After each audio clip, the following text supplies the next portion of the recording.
الحمد لله نحمده ونستعينه ونستغفره ونؤمن به ونتوكل عليه ونعوذ بالله من شرور أنفسنا ومن سيئات أعمالنا من يهده الله فلا مضل له ومن يضلله فلا هادي له ونشهد أن لا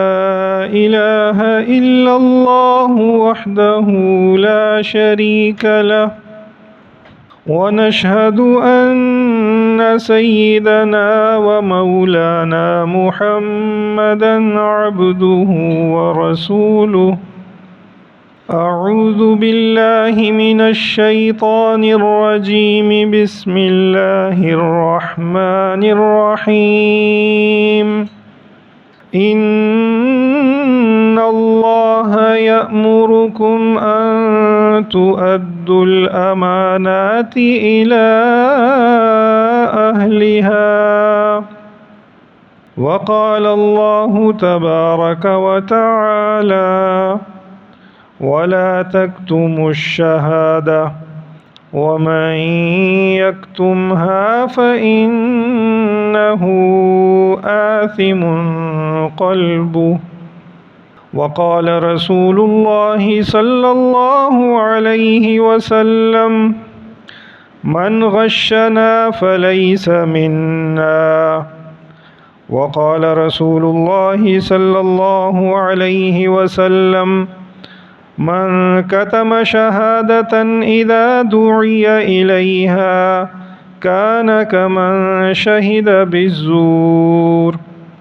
آمنت بالله صدق الله ومولانا العظيم وصدق رسوله النبي الأمي الكريم ونحن على ذلك لمن الشاهدين والشاكرين والحمد لله رب العالمين۔ محترم حاضرین مجلس، سامعین کرام، انسانی زندگی کے مختلف شعبوں میں سے ایک انتہائی اہم شعبہ حکومت اور ریاست کا انتظام و انصرام کرنا ہے۔ اگر یہ شعبہ درست طریقے سے چل رہا ہو تو معاشرے کے اوپر اس کے مثبت اثرات مرتب ہوتے ہیں، اور اگر حکومت اور ریاست کے انتظام و انصرام میں خلفشار ہو اور یہ انتظام و انصرام نااہل لوگوں کے ہاتھوں میں ہو تو معاشرے کے افراد کے اوپر بھی اس کے منفی اثرات مرتب ہوتے ہیں۔ یہ ایک ایسا شعبہ زندگی ہے جس کا تعلق براہ راست ہر فرد کے ساتھ ہے، جس کے مثبت اور منفی اثرات براہ راست ہر شخص کے اوپر مرتب ہوتے ہیں۔ اگر حکومت اور ریاست کا انتظام و انصرام اہلیت رکھنے والی قیادت کے ہاتھوں میں ہوگا تو عوام کے اندر خوشحالی ہوگی، لوگ مالی اعتبار سے آسودہ ہوں گے، لوگوں کے باہمی رہن سہن میں ایک عمدگی پیدا ہوگی، آپس کے تعلقات بہتر ہوں گے، جرائم کی شرح معاشرے کے اندر نہ ہونے کے برابر ہو جائے گی، اور جب دنیاوی اعتبار سے یہ ساری کامرانیاں لوگوں کو حاصل ہو جائیں گی تو وہ اللہ تبارک و تعالیٰ کو راضی کرنے اور اپنی آخرت کی زندگی کی تیاری کرنے کے اندر بھی انہماک کے ساتھ مصروف ہو سکیں گے۔ لیکن اگر قیادت نااہل ہاتھوں کے اندر ہو تو لوگوں کے اندر معاشی بہرہروی پیدا ہو جائے گی، معاشرے کے اندر ایک خلفشار ہوگا، تقسیم دولت غیر منصفانہ طریقے سے ہوگی، غریب غریب تر ہوتا چلا جائے گا، امیر امیر تر ہوتا چلا جائے گا، معاشرے کے آسودہ لوگ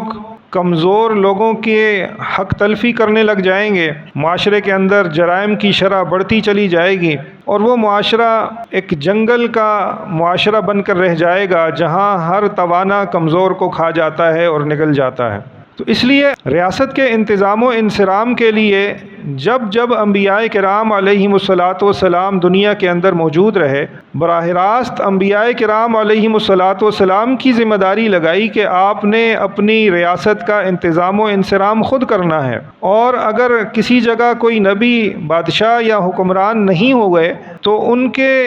حکمرانوں کے اوپر یہ لازم قرار دیا گیا کہ جو وقت کے نبی ان کے درمیان موجود ہیں وہ اپنے نبی سے تعلیمات لے کر ریاست کا انتظام و انصرام کریں، اور اگر کوئی دور فترے کا ہے، یعنی نبی دنیا کے اندر موجود نہیں ہے، تو لوگوں کے اندر جو حکمرانی کرتا ہے اللہ تبارک و تعالیٰ کی جانب سے اس کے لیے حکم یہ ہے کہ اب تم اپنے سابقہ نبی کی تعلیمات کے مطابق اپنی ریاست کا انتظام و انصرام کرو گے۔ انسان بالخصوص مسلمان اپنے ہر شعبہ زندگی میں اللہ تبارک و تعالیٰ کے احکامات ماننے کا پابند ہے۔ یہ عبد ہے، یہ غلام ہے، یہ بندہ ہے، یہ اپنی مرضی نہیں چلا سکتا۔ اللہ تبارک و تعالیٰ نے اس کائنات کو پیدا کیا ہے، چلا بھی وہی رہا ہے۔ حاکم حقیقی قادر مطلق ذات اللہ تبارک و تعالیٰ کی ہے، تو لہٰذا زندگی کے ہر شعبے کے اندر حکم اللہ تبارک و تعالیٰ کا ہی چلنا چاہیے۔ ہم مظاہر فطرت کے اوپر نظر دوڑاتے ہیں تو ہمیں معلوم ہوتا ہے کہ چاند، ستارے، سورج، سمندر، ہوائیں، جنگلات، یہ تمام چیزیں اللہ تبارک و تعالیٰ کے احکامات کی پابندی کر رہی ہیں، اور صرف ایک انسان ایسا ہے جس کو اللہ تبارک و تعالیٰ نے کچھ اختیار دیا ہوا ہے، کیونکہ وہ اختیار اس کے امتحان کی خاطر ضروری تھا، لہٰذا اللہ تبارک و تعالیٰ نے اختیار دیتے ہوئے ساتھ اس کو پابند کر دیا ہے کہ تم نے اپنے اس اختیار کا منفی استعمال نہیں کرنا۔ اگر تم اپنے اس اختیار کا منفی استعمال کرو گے تو میری بارگاہ سے تم راندہ درگاہ ہو جاؤ گے۔ جو حال شیطان کا ہوا وہی حال اس انسان کا ہوگا جو اللہ تبارک و تعالیٰ کے احکامات کو مان کر زندگی نہیں گزارے گا۔ تو لہٰذا ہم نے جہاں اپنے ہر شعبہ زندگی کے اندر اللہ تبارک و تعالیٰ کی مان کر زندگی گزارنی ہے، وہیں حکومت، ریاست کا انتظام و انصرام بھی وہ اہم شعبہ ہے جو ہمیں اللہ تبارک و تعالیٰ کے احکامات کی پابندی کی طرف دعوت دیتا ہے۔ اللہ تبارک و تعالیٰ حاکم مطلق ہے، خالق حقیقی ہے، کائنات کے اوپر حکم اسی کا چلتا ہے۔ دنیا کی یہ جو عارضی حکومتیں ہیں، ہونا یہ چاہیے کہ ان حکومتوں کے اندر بھی اللہ تبارک و تعالیٰ کا ہی حکم چلے۔ ان الحکم الا للہ، اللہ کے علاوہ کسی غیر کا حکم کائنات کے کسی ذرے کے اوپر نہیں چلنا چاہیے، اور انسان اپنے اختیار سے تو ایسا بالکل بھی نہ کرے کہ اللہ تبارک و تعالیٰ کے قانون کے خلاف کوئی قانون سازی کرے، اللہ تبارک و تعالیٰ کے حکم کے خلاف کوئی عمل کرے۔ اگر انسان ایسا کام کرے گا تو وہ اللہ تبارک و تعالیٰ کے مقربین میں سے شامل نہیں ہو سکتا۔ ایک مسلمان معاشرے کے لیے یہ ضروری ہے کہ وہ اللہ تبارک و تعالیٰ کی مانے، اللہ تبارک و تعالیٰ کے احکامات کے اوپر اپنی زندگی کو گزاریں۔ تو اس لیے کسی بھی اسلامی ریاست کے اصولوں میں سے سب سے پہلا اصول یہ ہے کہ اللہ تبارک و تعالیٰ کو ایک مانتے ہوئے ریاست کے اندر جتنی بھی قانون سازی ہوگی اللہ تبارک و تعالیٰ کے احکامات کے مطابق ہونی چاہیے، اور اللہ تبارک و تعالیٰ کے حکم سے ہٹ کر کوئی قانون وہ اس ریاست کے اندر نہیں بننا چاہیے۔ اور یہ عوام کے لیے بھی یہ حکم ہے کہ اگر کوئی حکمران اللہ تبارک و تعالیٰ کے فیصلے کے خلاف کوئی حکم دیتا ہے، قرآن و سنت کے خلاف کوئی فیصلہ سازی کرتا ہے یا قانون سازی کرتا ہے، تو عوام کے لیے ایسے حکم کو ماننا جائز نہیں ہے۔ لا طاعت لمخلوق فی معصیت الخالق، کسی بھی مخلوق کی اطاعت کرنا اپنے خالق کی معصیت کرتے ہوئے یہ جائز نہیں ہے۔ ہاں، جو مباح امور ہیں ان مباح امور کے اندر، یا اگر وہ شریعت کے مطابق حکمران آپ کو حکم دیتا ہے تو اس کا ماننا سب کے لیے واجب ہے اور ضروری ہے، کیونکہ اللہ تبارک و تعالیٰ نے قرآن قرآن کریم میں ارشاد فرمایا ہے اطیعوا اللہ و اطیعوا الرسول، اللہ تعالیٰ کی اطاعت کرو، اللہ تعالیٰ کے رسول کی اطاعت کرو، وَأُولِي الْأَمْرِ مِنْكُمْ، اور وہ لوگ جو تمہارے درمیان فیصلہ سازی کا اختیار رکھتے ہیں، قانون سازی کا اختیار رکھتے ہیں، ان کے احکامات کو ماننا بھی تمہارے اوپر لازم ہے۔ لیکن دوبارہ میں عرض کر دیتا ہوں کہ یہ ایسے احکامات کے بارے میں بتایا گیا ہے جو شریعت کے قانون کے موافق ہوں۔ اگر شریعت کے قوانین کے موافق حکم وہ نہیں دیتے یا اس کے برخلاف کوئی حکم دیتے ہیں تو ایسے احکامات کو ماننا ہمارے لیے جائز نہیں ہے۔ اللہ تبارک و تعالی خالق حقیقی ہے، قادر مطلق ہے، حاکم حقیقی ہے۔ اللہ تبارک و تعالیٰ کی زمین پر حکومت بھی اللہ تبارک و تعالیٰ کی ہی ہونی چاہیے۔ ہاں، اللہ تبارک و تعالیٰ نے عارضی طور پر انسانوں کو یہ اختیار دیا ہے کہ تم اپنا انتظام و انصرام کرنے کے لیے اپنے میں سے کسی ایک کو بڑا چن لو۔ جیسے کہ انبیاء کرام علیہم الصلاۃ والسلام دنیا میں موجود ہوتے تھے تو وہ اللہ تبارک و تعالیٰ کے خلیفہ کی حیثیت سے انتظام و انصرام چلاتے تھے، لیکن جس وقت انبیاء کرام علیہم الصلاۃ والسلام دنیا میں موجود نہیں ہیں تو اب امت میں سے اہل حل و عقد کی یہ ذمہ داری ہے کہ وہ اپنی مشاورت سے کسی اہل آدمی کو رسول کریم علیہ الصلاۃ والسلام کا نائب بنا کر حکومت کی باغ ڈور اس کے سپرد کر دے۔ آپ یہ بات خوب سمجھ رہے ہیں کہ یہ جو حکومت اور ریاست کا انتظام و انصرام ہے یہ رسول کریم علیہ الصلاۃ والسلام کی نیابت میں ہے۔ اب رسول کریم علیہ الصلاۃ والسلام کی نیابت کا اہل کون ہونا چاہیے؟ اس کے لیے لازمی ہے کہ حکومت کے اوپر یا اقتدار کے اوپر جس آدمی کو آپ بٹھا رہے ہیں وہ مسلمان ہونا چاہیے۔ فقہائے کرام نے اس کے اندر شرط عائد کی ہے کہ وہ مرد ہونا چاہیے، اور تیسری شرط یہ ہے کہ وہ دین کا عالم ہونا چاہیے۔ ایک حکمران کے لیے ضروری ہے کہ وہ دین کے لازمی علوم کو سمجھتا ہو۔ اگر وہ دین کا عالم نہیں ہے، دینی معاملات کو سمجھتا نہیں ہے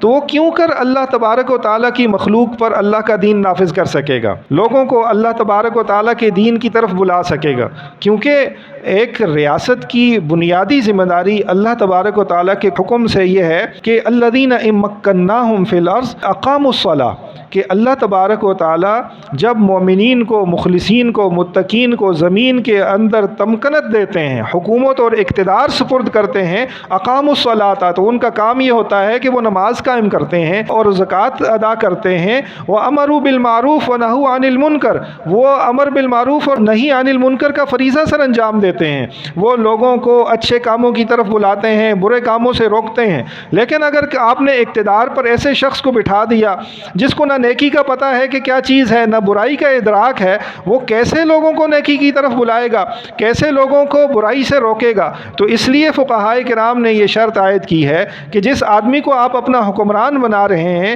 اس کے لیے ضروری ہے کہ وہ دین کا عالم بھی ہو اور لوگوں کے اندر اس کی اچھی شہرت ہو، نیک اور صالح فرد ہو، وہ دیانتدار ہو، لوگوں کے حقوق کا محافظ ہو، اس کے حواس درست ہوں، وہ حواس باختہ شخص نہ ہو، کوئی پاگل پن کا شکار آدمی نہ ہو۔ ایسے آدمی کو آپ نے اپنے اقتدار کے اوپر بٹھانا ہے۔ اور یاد رکھیں کہ ایک اسلامی ریاست کا اقتدار یہ نہ بادشاہت ہے، نہ مغربی جمہوریت ہے، نہ اسلام ڈکٹیٹرشپ کی طرفداری کرتا ہے، نہ مغربی جمہوریت کی کھلی آزادی کی تائید کرتا ہے۔ اسلام مشاورت کے عمل کے اوپر کھڑی ایک ریاست قائم کرتا ہے۔ ریاست کا جو اقتدار نبی کریم علیہ الصلاۃ والسلام نے امت کی طرف سپرد کیا تھا، گزشتہ جمعۃ المبارک کو بھی میں نے عرض کیا تھا، حضرت ابوبکر صدیق رضی اللہ تعالیٰ عنہ مشاورت سے خلیفہ بنے، عمر فاروق مشاورت سے خلیفہ بنے، عثمان غنی مشاورت سے خلیفہ بنے، علی المرتضیٰ مشاورت سے خلیفہ بنے۔ تو ایک مشورے کے ساتھ حکومت طے کرنی ہے، اور یہ حکومت طے کون لوگ کریں گے؟ ارباب حل و عقد کریں گے، اور جب تک ان کا اطمینان ہوگا کہ یہ شخص اقتدار کا اہل ہے اس وقت تک وہ اقتدار کے اوپر فائز رہے گا۔ لیکن جس وقت یہ معلوم ہوگا کہ یہ آدمی اقتدار کا اہل نہیں ہے، وہ اس کے اوپر عدم اعتماد کر کے اس کو اقتدار سے ہٹا دیں گے۔ لیکن آپ کو پتہ ہے کہ ایک بادشاہ کو اقتدار سے ہٹانا کسی کے لیے ممکن نہیں ہوتا۔ جو آدمی اس کے اقتدار کے خلاف بات کرتا ہے وہ اس کو جان سے مارنے سے بھی دریغ نہیں کرتا۔ تو اس لیے اسلام کبھی بھی ڈکٹیٹرشپ یا بادشاہت کی طرفداری نہیں کرتا، اور نہ ہی مغربی جمہوریت کی طرح کہ عوام کی حکمرانی ہو۔ عوام جس قسم کی قانون سازی کروانا چاہیں، وہ اگر گدھے کو انسان قرار دینے کا قانون بنوا دیں تو حکومت اس کا انکار نہیں کر سکتی اور پابند ہوتی ہے کہ عوام جو رائے دیں گے اس رائے کو ماننا حکومت کی ذمہ داری ہوگی۔ حالانکہ ایک اسلامی ریاست کے اندر جو اقتدار اعلیٰ، اقتدار حقیقی حاصل ہوتا ہے وہ حق جل شانہ کو حاصل ہوتا ہے۔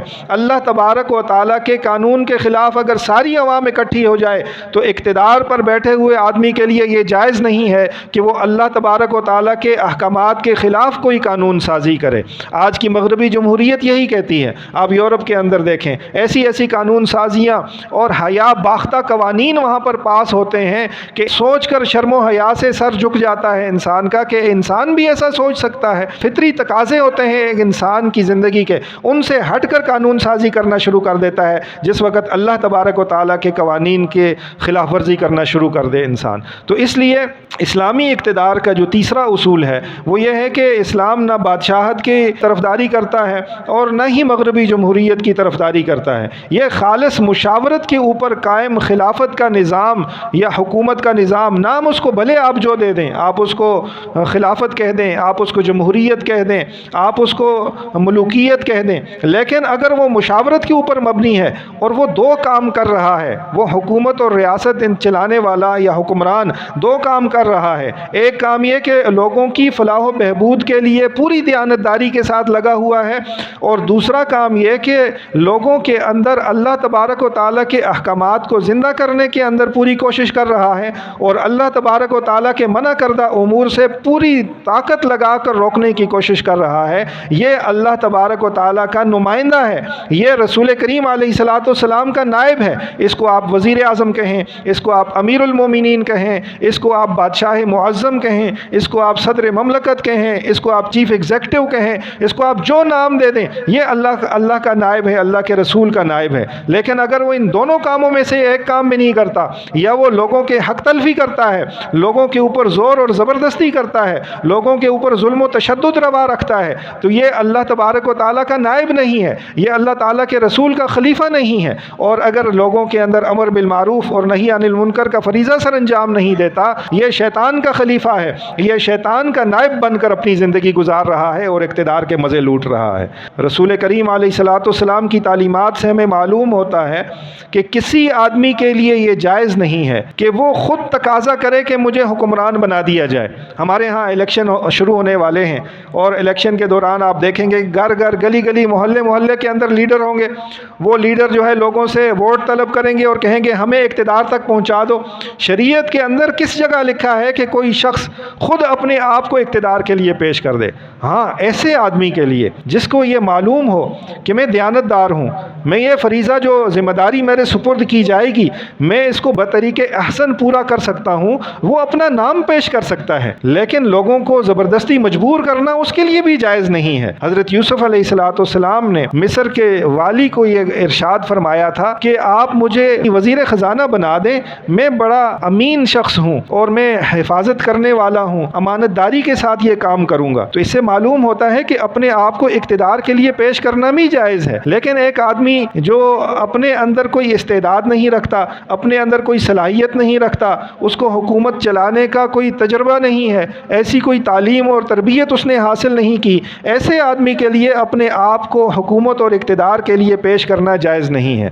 اور دوسری بات یہ کہ وہ جو اقتدار کے اوپر کسی آدمی کو فائز کیا جائے گا، حکمران بنایا جائے گا کسی آدمی کو، وہ ارباب حل و عقد بنائیں گے مشاورت کے ساتھ۔ اور ارباب حل و عقد کن کو کہا جاتا ہے؟ وہ کسی جگہ تاجروں کا صدر ہے، اس کو تجارت اور معیشت کے اندر بڑی مہارت حاصل ہے، کسی جگہ وہ تعلیم کے شعبے میں بڑا ماہر ہے، ماہر تعلیم ہے، کوئی سائنسدان ہے، سائنس کے میدان میں اس کی بڑی خدمات ہیں، کوئی مفتی اعظم ہے، فقہ کے میدان کے اندر اس کی بڑی خدمات ہیں۔ ان لوگوں کو ارباب حل و عقد کہا جاتا ہے۔ آپ دیکھتے ہیں کہ کوئی آدمی بین الاقوامی امور کا ماہر ہوتا ہے، کسی آدمی کو معدنیات کے بارے میں بڑا نالج ہوتا ہے، کسی آدمی کو زراعت کے حوالے سے بڑا نالج ہوتا ہے۔ تو ایسے لوگوں کو منتخب کر کے پورے ملک میں سے ان کی ایک کمیٹی بنائی جائے جو یہ فیصلہ کریں کہ ہمارے اوپر اقتدار کا اہل کون شخص ہے۔ یہ ہمارے ہاں جو لوگوں کو گنا جاتا ہے یہ مغربی جمہوریت کا شاخسانہ ہے، اور اس کا نتیجہ کیا نکلتا ہے کہ اگر ایک جانب ایک شخص کو ووٹ دینے والے وہ سارے ایسے لوگ اکٹھے ہو جاتے ہیں جو اللہ تبارک و تعالیٰ کے دین سے بالکل نابلد ہیں، جو ایمان اور تقوی کی زندگی گزارنا ہی نہیں چاہتے،